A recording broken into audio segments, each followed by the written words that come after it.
if you're asking, is there anything to gain by playing in some of these games that you play out of conference?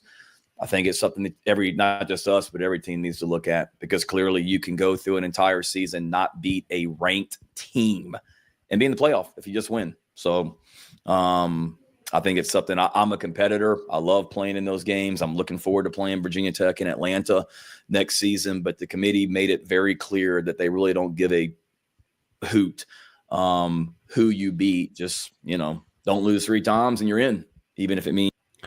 All right. Welcome back to the GamecockScoop.com podcast, the official podcast of GamecockScoop.com on Rivals. I'm Caleb, joined by Alan. And that was Shane Beamer earlier today talking at the early National Signing Day press conference. We're going to talk a lot about that because it was a very good day for South Carolina on this early signing day. A couple surprises, a couple not so well kept secrets, but still flips at the end that I think made an impact. Saw South Carolina jump, I believe it was 6 spots in the Rivals team rankings just today. So good stuff, and we'll talk more about that. But let's start here on this playoff note. Obviously, last night the playoff committee came out with their rankings. It's not the final ranking. There will be one more next week, but essentially kind of put the nail in the proverbial coffin for South Carolina's playoff hopes. They ended up 14th, 15th. Yep. 14th. So they move up 1 spot from last week after beating the number 12 team, but not enough to jump either Ole Miss or Alabama. If you listened to my podcast on Sunday, I kind of broke down what I thought was going to happen. I did think actually they were probably going to put them ahead of Ole Miss, but I guess once they already had South Carolina out of the field, you might as well double down on this head-to-head that I suppose that they were trying to emphasize by putting them behind Alabama and Ole Miss. But like you heard Beamer there earlier today, seems a little inconsistent, I guess, with some of the rationale that they've had over the course of their duties doing this when it was a 14 playoff to now, even some of the things that they've said throughout this season. So what's your read on that? Obviously, we're disappointed mostly because we wanted to go see some playoff games. That would have been fun. But what's your read on South Carolina being left out, the fairness of that? And even if you do think maybe it's the right call, do you buy the playoff committee's justification for why? I'm going to take this in a few layers. I think it's such a complicated discussion. On the actual ranking, people are probably going to be mad at me. I don't have a problem with being behind Alabama and Ole Miss specifically. I think playing the game still has to count for something, especially the Ole Miss game, which you could say that was an off day. You can say that was whatever. Ole Miss beat them 27-3 in their stadium. I don't have a big problem with that. I get it. I think if in a world where Oklahoma was 9-3 and South Carolina was fighting them for the last spot, I think South Carolina fans would be furious if they were ranked behind Oklahoma with the way that game went. So those two, I get it. I think it's very unfortunate for South Carolina that that's the way it went. This was the 1 year in the last 30 you didn't get to play Georgia or Tennessee, who were in that neighborhood. You could have taken care of head-to-head yourself, all that. I have a harder time explaining the Miami thing. I don't really understand how Miami can be ahead of Ole Miss and South Carolina, but behind Alabama, when I think the case for all of those is pretty much the same. I don't really get that. I wasn't expecting them to be ranked ahead of Indiana with only 1 loss compared to 3, but I understand where Shane's coming from with Indiana not beating a ranked team this year. I can understand that justification. So I guess to answer the question, I'm not surprised how it went. I can understand thinking you should be above some of the other teams. I don't think the Alabama Ole Miss specifically was ever going to go your way once you lose on the field to them, especially one of them being just a total blowout. Do I buy the justification? Not really. I think they make it up as they go along every year. I think we saw that with Jordan Travis last year. I think we've seen that. What was the year Alabama got in over Ohio State when they didn't make the SEC championship? I guess that was 17.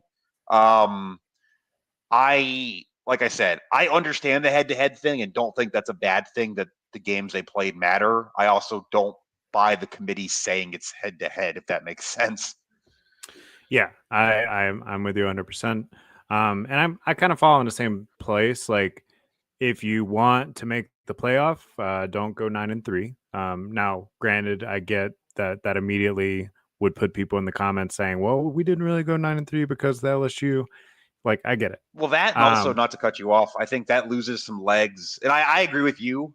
I think that loses a lot of legs when Alabama's in there at 9-3. And that's where I say Miami needed to be above all three or behind all three SEC teams. Right. And yeah, I do think that the arguments of your losses, right? You're talking about the bad loss to Ole Miss. Well, that was September.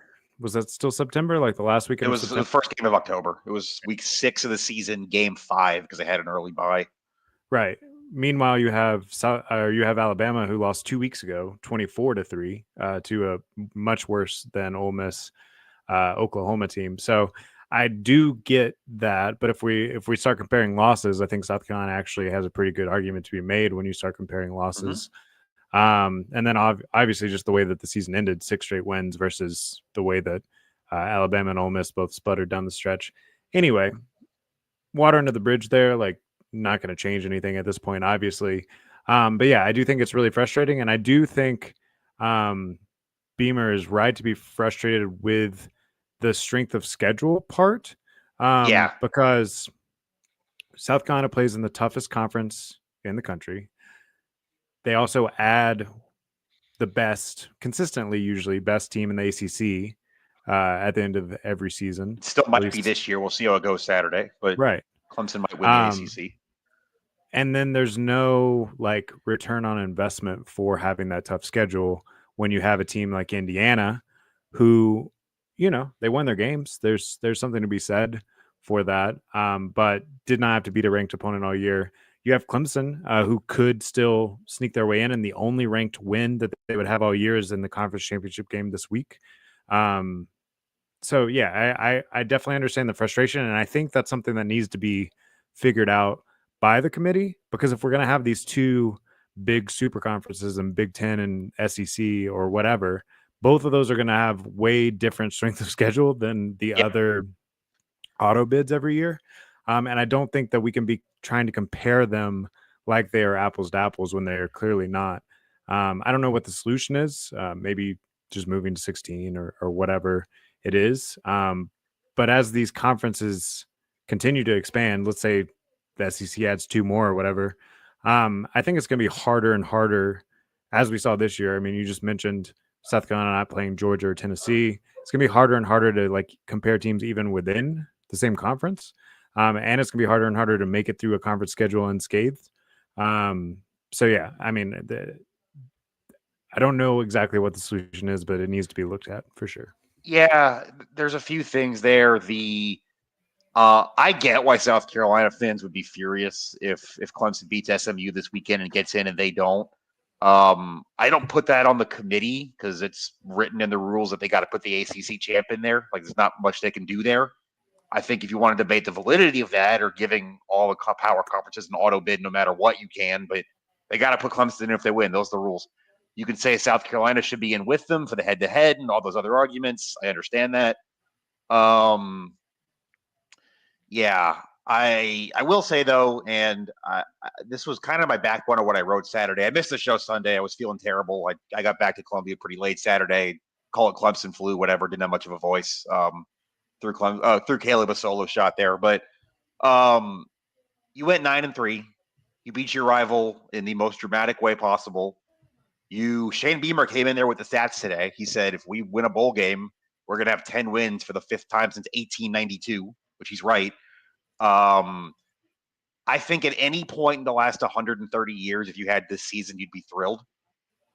But, you know, whether that's the BCS era, whether that's before the BCS, they were just voting the AP as the champs, the 4-team playoff. I think you feel worse than you actually, talking to South Carolina fans, and I understand it, you feel worse than maybe you should because there's a 12-team playoff and you feel like you maybe should be in there. But I don't think that detracts from what the actual season is or was or still could be with the 10th win in a bowl game. No, I agree. And I like to think with a little time, this will still be looked back on as a really nice season. Especially if it leads to something. If this is your stepping stone to an even better one next year or 26 or whatever, I think it definitely will. Yeah, exactly. So I understand people's frustration because this just happened yesterday, but I do think time is going to heal this wound a little bit. Speaking of that 10th win in the bowl game and all of that, we don't know exactly. We'll know after this weekend where they end up. My early read is that they're looking at the citrus, but it could be between South Carolina and Ole Miss. So again, That's how do exactly they weigh what it's gonna that? be. And then whoever doesn't go to the citrus probably ends up in Jacksonville. So I Yeah. know. Go ahead. I was just gonna say, I know in particular, I would love to see South Carolina end up against Miami, just because there is this debate about SEC, ACC, and the playoff and all of that. I mean, we saw Georgia last year in a similar scenario where they were right on the outside left looking in. Really take it seriously and really lay the hammer down. And I think South Carolina could potentially have an opportunity to do something like that. And then the citrus is looking like maybe Illinois or someone would be the opponent. So that's what I wanted to bring up too. I have something in the can probably for Friday once signing day stuff dies down a little bit, but basically how the bowls work and what South Carolina's looking at. The Citrus Bowl it's not a full draft, but they do have the first pick. They get their pick of any non-playoff SEC team. That's, I guess, in theory, like if Alabama fell out because Clemson took a bid away, they'd probably just pick Bama. But let's say Alabama gets in the playoff, then you are probably down to them deciding if South Carolina or Ole Miss could sell more tickets in Orlando. And I think South Carolina actually would have a decent chance at that. I know they lost the head-to-head game, but we were talking about setting up a bowl game. There's a bit of a storyline there. You got Justin Stepp at Illinois. I don't know if a bowl committee would factor that in, but that's kind of fun. And then, I agree with you. I wouldn't love Jacksonville because they went there 2 years ago, and I think you want something different. But also, how many times has South Carolina been to the Outback Bowl? I think it's 5. So I think kind of either way, you're going somewhere you've been before. But I think you're gonna get a shot at one of those Big Ten teams that's kind of in that second tier, or maybe like you said, an ACC team that won 9 or 10 games. Right. And as far as who might play, who might not play, we are not entirely sure yet, but Beamer seemed to have some confidence that there's several people that are upperclassmen that maybe even do have an NFL career ahead of them that are pretty hungry for that 10th win. So maybe more people playing than we would expect or than we would naturally kind of put out based on what usually happens around the country. Yeah, I 2 things on that. One, I think I'm not sure it's different for every player, what a cutoff would be where, okay, if I'm going to be a 4th round pick, I want to play to try to up my stock. But if I think I'm going to be a 3rd round pick, get that day 2 money, maybe I sit it down. I'm not really quite sure where that goes for players. I think Eamon Warrior is the one I would be most, I don't want to like single him out or anything, but he's the one who probably will be picked the highest, him and Kennard, I would guess. Those are the 2 I would look to first. TJ Sanders probably too. But my second point on that is, who's not draft eligible? Lenora Sellers. And I think as long as you have him, you feel pretty good about your chances to win a bowl game against whatever Big Ten or ACC teams on the other sideline. Yeah, absolutely. I kind of along those same lines over the next few weeks, we'll know who's opting out, which is generally a signal that they are going to the NFL. We're also starting to get some transfer portal action. You want me to run through the list? Yeah, I was going to say we have an ongoing thread on our Insiders Forum on GamecocksScoop.com if you want to keep up with that. Who do we have so far? It's kind of so far no big surprises or anything, I don't think. But yeah, and also just so people know, the portal opens Monday. These are people that are announcing their intent to enter, so that nobody's actually in the portal till Monday. But so far, you have Nye Mansell, Jamal Weiss, Mo Kaba, Tyshawn Russell, Reed McKeska, DJ Braswell, and CJ Adams are the 7 right now. Does anything jump out at you there? No, not really. In a room of linebackers that mostly is going to graduate out or run out of eligibility, I think Mokaba would have been an interesting depth piece, but we've talked before that those, what is it, 3 season-ending injuries now at this point, or 2.5 or whatever. Just I think have done too much damage to his body for him to be an elite SEC linebacker. I mean, I hope that he goes and finds a home and gets to play a season somewhere and kind of rebuild his career a little bit. But that's the only one that I'm even like, oh, maybe he could have found a place on the roster next year. Everyone else kind of, I think, has already got their replacement either on campus now or coming in on this 2025 class. Yeah. Speaking of that, I agree with you. I didn't see a whole lot that jumped out at me there. Most of those guys didn't play at all this year, only played against Akron and Wofford in garbage time. 2025 class, and they signed 25 players today. How do you want to attack this? Where do you want to start? Yeah, I guess we can go through a couple of the big names that maybe some of you forgot about, and then we'll get to the headlines from today because there was a couple of surprises. Some people that I'm pretty stoked about, especially when we talk about wide receiver room. You got Malik Clark, 4-star out of Rock Hill. You got Jordan Gidron, 4-star out of Columbia. Donovan Murph, keep in mind, has not announced for South Carolina or anywhere yet. He's going to announce at the Under Armour game later in January, so he is not signing early. You just wrote a whole article about the wide receivers. You got Lex Cyrus, who had a Penn State offer, and you get him out of Pennsylvania. I didn't realize this until I looked at it. You know, if you click on a player with the Rivals player cards, you can see kind of their whole timeline. Lex Cyrus, I knew he was from Pennsylvania. He took 8 visits to Penn State, and he still went to South Carolina. That is a hell of a job by Mike Furry to win that recruiting battle. Basically, a straight up road game, if you want to look at it that way. Absolutely. And we're going to talk a lot in the coming weeks about like portal additions and stuff like that. But you end up adding, what is it, 5 wide receivers today. Yep. 5 wide receivers this class already. And then, like I said, you're still targeting Murph, who could be a 6th. And I think you have a lot of youth already kind of coming back and turning the corner. You think of Amazio Bennett, Nick Harbor, Vandrevius Jacobs.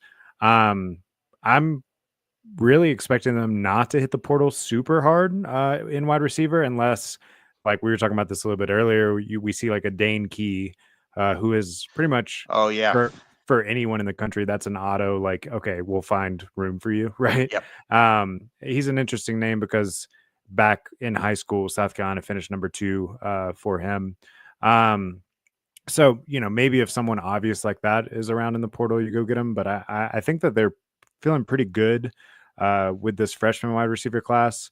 And wide receiver is one of those positions that I think as a freshman, you can kind of make an immediate impact on top of some of the youth that's already on campus. Yeah, I think we saw that this year with Mazio Bennett. I think they're going to be okay there. I think the bigger question for this offense, I think you feel really good about this offense next year. The wide receiver stuff you just mentioned, Lenore Sellers goes without saying. You're going to have a second year of, Josiah Thompson. You got to see how that offensive line room shakes out. But you'd think a guy like Cam Pringle, a guy like Blake Franks, they'd be ready to play next year after a year in the weight room, all that stuff. The running back situation, I said to you earlier, I think you kind of have to approach this the way you approached wide receiver at this time last year, where you treat losing Rocket Sanders the way you treated losing Xavier Legette. And you're not going to replace that, but you kind of just got to make it up in the aggregate. And I think there's some pieces there where you can do that.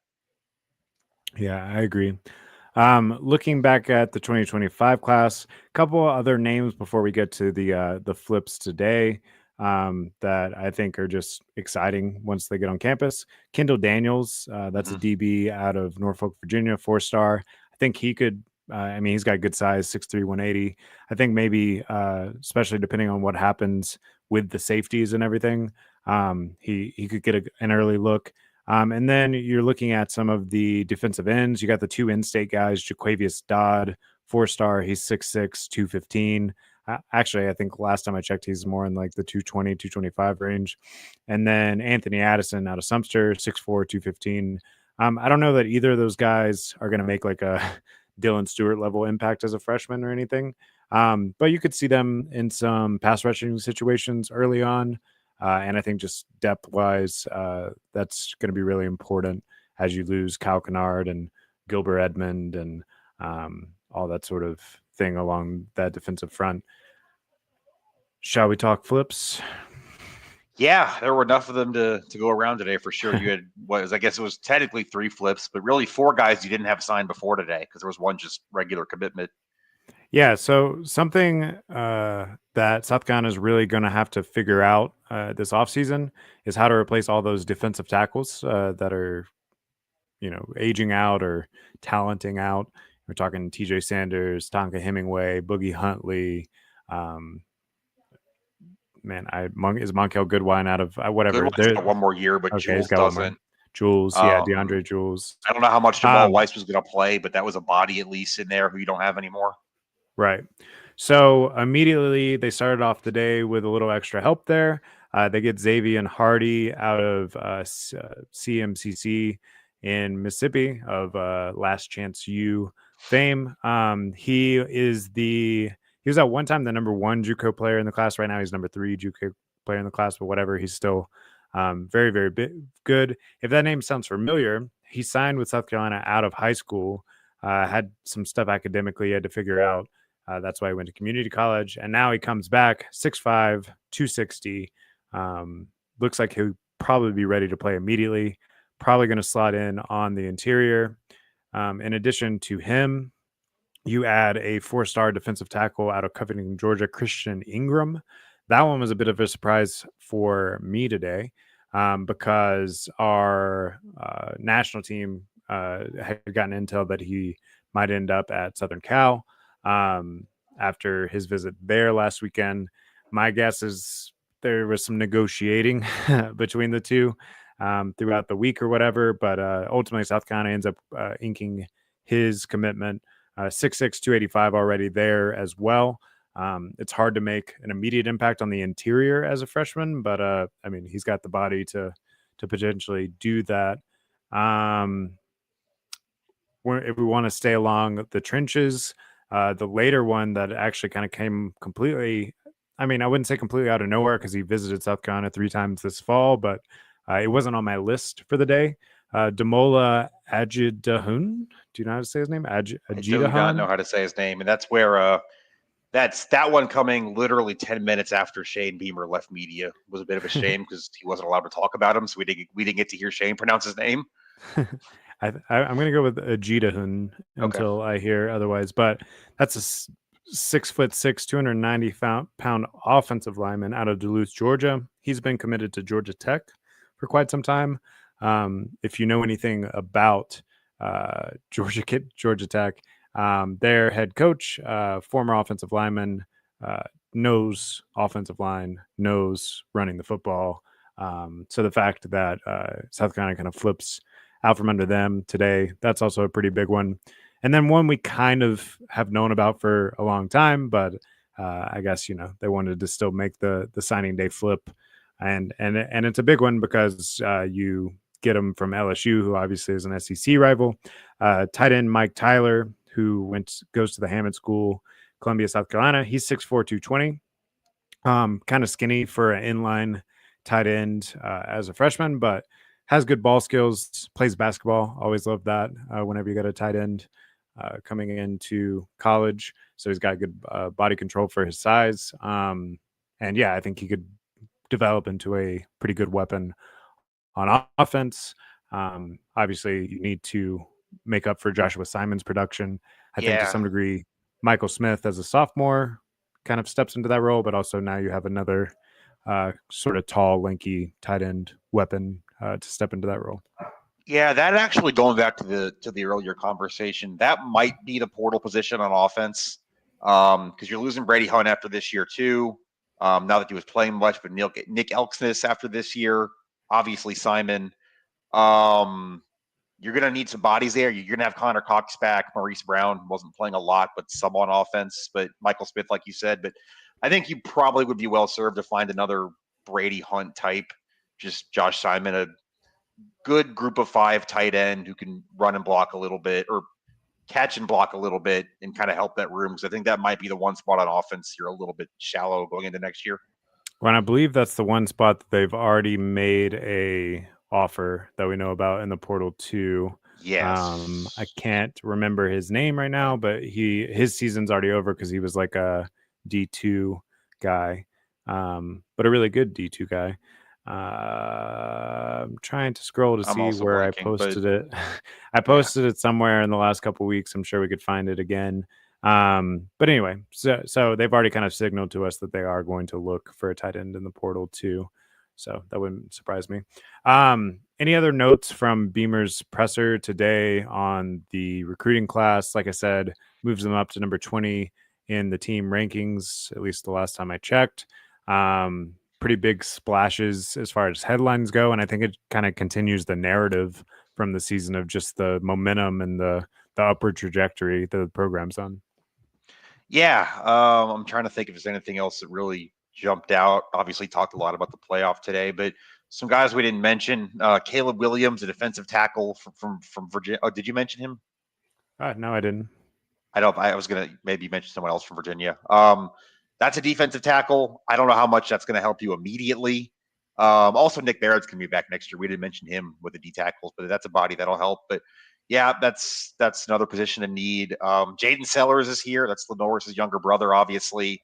Shane was mentioning that they're going to have 3 sets of brothers next year with the Kilgores, the Porters, and the Sellers. That's kind of fun. Some good work, some good praise for Cutter Woods today. Obviously, the immediate quarterback situation is settled with Lenore Sellers, but talked about just kind of Cutter Woods as a competitor and what he did winning a state championship last year, and him as a basketball player as well. That's the 2025 quarterback who flipped from Wake Forest. Didn't flip today, but flipped over the summer. Yeah. He's got a chance to win another state championship this weekend too. So my dad, who coached football, high school football for 30 years, saw him play against Wren earlier this year in person, and said he, seemed like the real deal.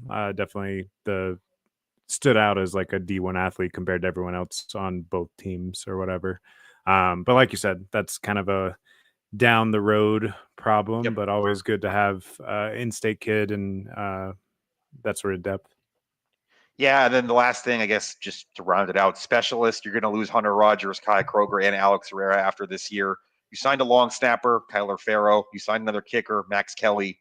You're putting some resources into special teams. I don't know what that means for punter, because technically you won't have a punter on the roster next year as of now, even though we know Mason Love did it a little bit like over the summer. But yeah. Yeah, that'll be kind of interesting. I mean, is Kroger going to opt out? Everyone's talking about Nicky Manwari, but he's a draft eligible punter. Are they going to have to figure that out? Yeah, I mean that would be interesting to see the scramble, or maybe Mason Love gets a little. I'm kidding, to be clear, everybody. I have no intel on Kai Kroger opting out to protect his draft stock as a punter. Hey, he should get. I mean, if they just watch Clemson tape, he should go in the first round. So, all right. So National Signing Day, pretty big deal. Usually, everything's all figured out by this point, but I thought it was a pretty entertaining early signing day. We'll keep you in the loop on who they're still targeting in the high school class. Donovan Murph is kind of at the top of that list as far as people that have not yet signed. And then the portal is starting to make some moves in the coming weeks. So we'll keep you in the loop on all of that as well on GamecockScoop.com. Before we get out of here, one more kind of big note. Earlier today, even though it has not been officially announced by the university, it sounds like it's going to be tomorrow. It sounds like South Carolina has a new AD. What can you tell me about how we landed here and what we should know about TCU's, or I guess TCU's former AD? Yep. So it's Jeremiah. Here's another one. I don't know how to say the name, and we'll find out tomorrow. Jeremiah Donati, I think is how you maybe say it. Donati is the last name. Yeah, sure. Donati. I like it. Okay. Obviously, yeah, coming from TCU, like you said, not officially announced, but it's pretty widely reported by everybody. And the university sent out a one-line agenda for a board of trustees meeting that says approval of new athletic director. So I think that's usually a good indicator of what's coming tomorrow. He's been at TCU since 2011. If you know anything about TCU's athletic department, that you know that means he was there when they moved from the Mountain West to the Big 12. He hired Sonny Dykes, the football coach who took TCU to the national title game 2 years ago. They've been to Omaha. I know baseball is a big part of this. They've been to Omaha 5 times in the last 10 years, including a coaching change in there. Executed that coaching search. Hired Jamie Dixon, the men's basketball coach. Their women's basketball teams, won, I think, 5 games 2 years ago. Hired a new coach, and they're ranked number 9 right now. Actually playing South Carolina Sunday, which is pretty funny. I'm not going to sit here and pretend like I know exactly what makes a good AD the way I might be able to watch a quarterback. I don't know enough about his fundraising or his NIL plans or anything like that, but just looking at the success of the TCU programs and the hires he's made at TCU, plus, what he did big picture when TCU kind of needed to make a conference move. Not that South Carolina's doing that. I think this is good. Question mark. What's your take on this? Not knowing a whole lot or having heard him speak yet.